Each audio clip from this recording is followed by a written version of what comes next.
We push the rice onto the back of the fork and eat like so.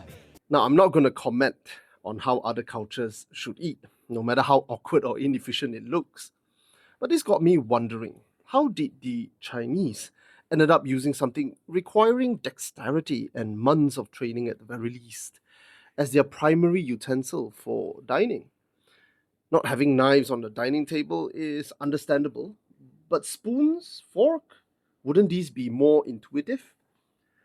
Well, it turns out the early Chinese, I use the word Chinese here loosely as it's quite a mouthful to have to refer to these late Neolithic people, ancestral to the Chinese people and the Chinese civilization, as the Yellow River millet farmer.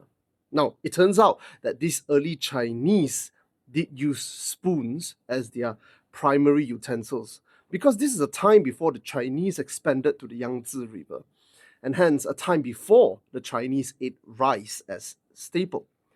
So instead, their staple crop was the millet, most likely eaten as millet porridge, seen here. These millet porridge would have been cooked in large pot hung over an open burning fireplace, with water and millet added whenever the porridge is low.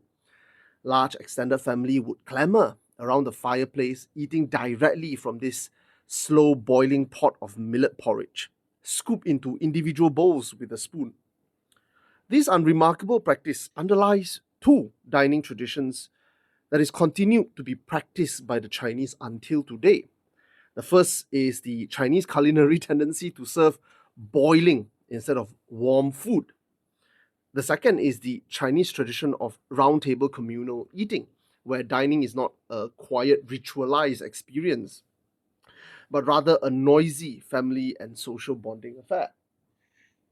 But back to the millet porridge. For well-to-do families, they may supplement this tasteless porridge with maybe root vegetables or meat tossed into the pot to cook together to maybe flavor the broth.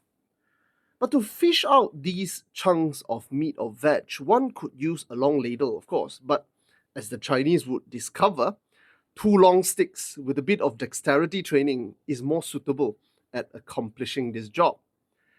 Indeed, chopsticks started not as eating utensils, but rather as a cooking tool. Its original use as a cooking tool is preserved well into today, with long chopsticks used in hot pot restaurant and yao zha guai street vendors alike. Now today, 1/3 of humanity use this tool as their primary mode of eating. So the next time you hold a chopsticks in your hand, know that you are holding a tool that a small tribe found helpful in cooking its staple crops, planted along the Yellow River maybe some 5,000 years ago. This tool stood witness to the rise and spread of this small Yellow River tribe, and as the tribe spread, the tool adapted to new ingredients like rice and yam, and subsequently hijacked by emerging ideologies like Confucianism to be promoted as the tool of the upright gentleman. And in turn, the chopsticks hitchhike on the back of this ideology to spread to cultures far beyond its Yellow River home.